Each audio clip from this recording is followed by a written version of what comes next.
ষষ্ঠ অধ্যায় সাওম প্রথম পাঠ আহকামুস সাওম। সাওমের পরিচয়। সাওম আরবি শব্দ, এর অর্থ বিরত থাকা। সাওমকে ফার্সি ভাষায় রোজা বলা হয়। সুবহে সাদিক থেকে সূর্যাস্ত পর্যন্ত নিয়ত সহকারে সর্বপ্রকার পানাহার ও কামাচার থেকে বিরত থাকাকে শরীয়তের পরিভাষায় সাওম বলে। সাওমে শারীরিক ভারসাম্য রক্ষা পায়। ক্ষুধার্ত অনাহারী মানুষের দুঃখ কষ্ট উপলব্ধি করা যায়। মিথ্যা, অন্যায়, অপরাধমূলক কাজ থেকে বিরত থাকার প্রশিক্ষণ গ্রহণ করা যায়। সাওম এমন একটি ইবাদত যার অভ্যন্তরীণ বিষয় আল্লাহ ছাড়া কেউ জানে না, তাই এ বিশেষ ইবাদতের সওয়াব অনির্ধারিত। সাওম একমাত্র আল্লাহর জন্য, আল্লাহ নিজেই এর প্রতিদান দিবেন। যেমন হাদিসে কুদসিতে বর্ণিত আছে, আল্লাহ তাআলা বলেন, সাওম আমার জন্য আর আমি নিজেই এর প্রতিদান দিব। আত্মিক পরিশুদ্ধি ও রিপুসমূহকে দমন করার জন্য এ সিয়াম সাধনা সর্বকালীন। হযরত আদম আলাইহিসসালাম থেকে সাওমের বিধান ধারাবাহিকভাবে চলে আসছে। সাওমের প্রকার।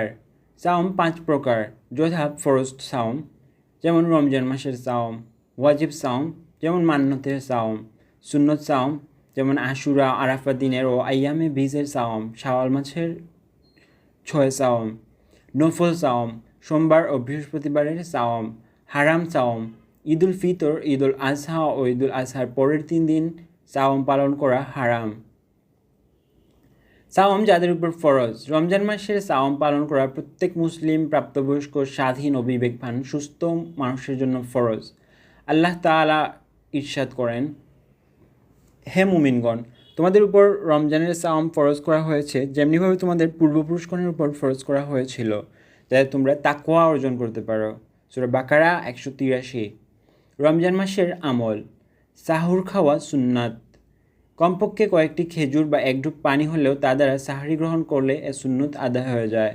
সাওম অবস্থায় সংযমী হওয়া, যেমন গীবত, মিথ্যা বলা, চুগলখুরি, হাঙ্গামা, রাগ ও বাড়াবাড়ি না করা সুন্নত। এই কাজগুলো সাওম পালনের বাইরেও করা ঠিক নয়, তবে সাওম পালনের সময়ে তার থেকে দূরে থাকার বেশি বেশি চেষ্টা করা অপরিহার্য। সূর্যাস্তের পর তাড়াতাড়ি ইফতার করা, ইফতারের দোয়া পাঠ করা। দিনের অধিকাংশ সময় দোয়া, দুরুদ, আল্লাহর স্মরণে ব্যস্ত থাকা। বেশি বেশি দান খয়রাত করা। রমজানের প্রতি রাতে তারাবির সালাত আদায় করা। তারাবির সালাতে কুরআন মাজিদ একবার খতম করা বা শ্রবণ করা।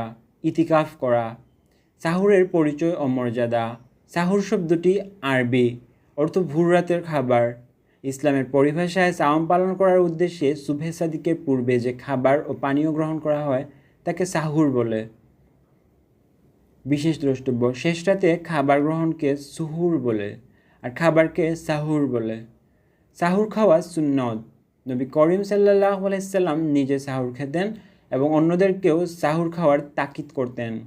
নবী করিম সাল্লাল্লাহু আলাইহি সাল্লাম বলেন, তোমরা সাহুর খাও, কেননা এতে তোমাদের জন্য বরকত রয়েছে। মুসলমানদের সাওম এবং ইয়াহুদি নাসরাদের উপবাসের মধ্যে পার্থক্য এই যে তারা সাহুর খায় না আর মুসলিমগণ সাহুর খায়। সুবহে সাদিক হতে সামান্য বাকি আছে, এতটা বিলম্ব করে সাহুর খাওয়া মুস্তাহাব, তবে সন্দেহের সময় পর্যন্ত দেরি করা মাকরুহ। কোনো কোনো মানুষ মনে করে আজান না হওয়া পর্যন্ত খাওয়া জায়েজ, এটি একটি মারাত্মক ভুল ধারণা। ইফতারের পরিচয় ও মর্যাদা। ইফতার শব্দটি আরবি, এর শাব্দিক অর্থ ভঙ্গ করা, ভেঙে ফেলা। শরীয়তের পরিভাষায় সারাদিন সাওম পালন শেষে সূর্যাস্ত যাওয়ার পরপর খেজুর, পানি, দুধ, শরবত ইত্যাদি খাবারের মাধ্যমে সাওম ভঙ্গ করাকে ইফতার বলা হয়। ইফতারের শুরুতে পড়তে হয়, আল্লাহুম্মা লাকা সুমতু ওয়া আলা রিজকিকা ওয়া আফতারতু। হে আল্লাহ, আপনার জন্য সাওম পালন করেছি এবং আপনার দেওয়া রিজিক দিয়ে ইফতার করছি। ইফতার শেষ করে বলবে, তৃষ্ণা চলে গেছে, শিরা উপশিরাগুলো সিক্ত হয়েছে এবং আল্লাহ চাহে তো প্রতিদান প্রতিষ্ঠিত হয়েছে। সুনানু আবু দাউদ 2357। ইফতার করা সুন্নত। খেজুর বা খুরমা দ্বারা ইফতার করা সুন্নত। সূর্যাস্তের পরে দেরি না করে ইফতার করা মুস্তাহাব। হাদিসে কুদসিতে আছে, আল্লাহ তাআলা বলেন, আমার নিকট সর্বাধিক প্রিয় ওই বান্দাগণ যারা বিলম্ব না করে ইফতার করে, ও কারণে ইফতারে দেরি করা মাকরুহ।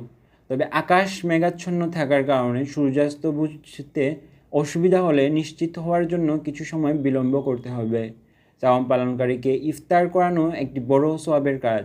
রাসূল আকরাম সাল্লাল্লাহু আলাইহি সাল্লাম ইরশাদ করেছেন, যে ব্যক্তি কোনো সাওম পালনকারীকে ইফতার করাবে সে ব্যক্তির জন্য তা মাগফিরাত ও দুজখের আগুন থেকে মুক্তি লাভের কারণ হবে এবং সে উক্ত সাওম পালনকারীর সমান সওয়াব লাভ করবে। এতে সাওম পালনকারীর সওয়াবে বিন্দুমাত্র কম করা হবে না। সালাতুত তারাবি। তারাবি শব্দটি আরবি। এটি তারউইহা শব্দের বহুবচন। এর অর্থ বিশ্রাম করা, আরাম করা, বসা। শরীয়তের পরিভাষায় মাহে রমজান মাসের ইশার সালাতের পর অতিরিক্ত নির্দিষ্ট সংখ্যক রাকাত সুন্নত সালাতকে সালাতুত তারাবিহ বলা হয়। এ সালাতকে তারাবিহ নাম রাখা হয়েছে এজন্য যে এতে প্রতি 4 রাকাত অন্তর কিছুক্ষণ বসে বিশ্রাম গ্রহণ করা হয়। তারাবিহ সালাত মুসলমানদের জন্য একটি গুরুত্বপূর্ণ ইবাদত। নবী করিম সাল্লাল্লাহু আলাইহি সাল্লাম ইরশাদ করেন, যে ব্যক্তি মাহে রমজানে তাতে ঈমান সহ সওয়াবের আশায় কিয়াম অর্থাৎ দাঁড়িয়ে তারাবিহ পড়বে তার অতীতের সমুদয় গুনাহ মাফ হয়ে যাবে। সহিহ বুখারী ও মুসলিম। তারাবিহ সালাত আদায় করা নারী পুরুষ সকলের জন্য সুন্নতে মুআক্কাদা। রাসূলুল্লাহ সাল্লাল্লাহু আলাইহি সাল্লাম রাতে সালাত আদায় করছিলেন। সাহাবায়ে কেরাম তাকে অনুসরণ করে সালাত আদায় করছিলেন। এভাবে 3 দিন সাহাবায়ে কেরাম তার অনুসরণে সালাত আদায় করলেন। চতুর্থ রাতে প্রিয়নবী সাল্লাল্লাহু আলাইহি সাল্লাম সালাত আদায় করলেন না। কারণ হিসেবে উল্লেখ করলেন, এই তারাবিহ সালাত তোমাদের জন্য ফরজ হয়ে যাওয়ার আশঙ্কা করছি, এজন্য পড়িনি। তারাবিহ সালাতকে প্রিয়নবী সাল্লাল্লাহু আলাইহি সাল্লাম নিজেই সুন্নত ঘোষণা দিয়ে ইরশাদ করেন, আল্লাহ তাআলা রমজান মাসের সিয়াম সাধনা তোমাদের উপর ফরজ করে দিয়েছেন, আর আমি তোমাদের জন্য সুন্নত রূপে চালু করেছি রমজানের রাতে আল্লাহর ইবাদতে দাঁড়ানো।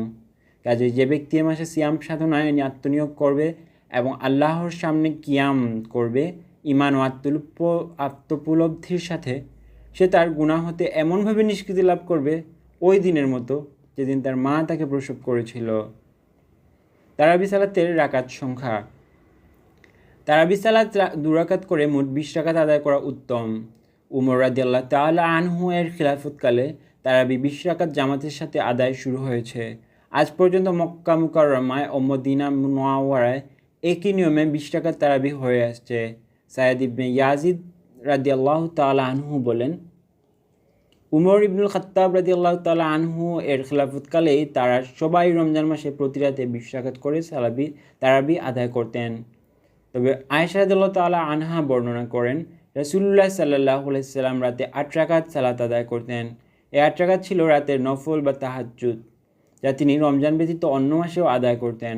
সর্বপ্রথম যখন উবাহ ইবনে কাব রাদিয়াল্লাহু তাআলা আনহু এর মাধ্যমে মসজিদে নববীতে তারাবিহ জামাতের সাথে আদায় শুরু হয়, তখন 20 রাকাত আদায় করা হয়। তবে 20 রাকাত আদায় করতেই হবে এমনটি নয়। কেউ আয়েশা রাদিয়াল্লাহু তাআলা আনহা থেকে বর্ণিত হাদিসের ভিত্তিতে 8 রাকাত তারাবিহ পড়তে চাইলে পড়তে পারে।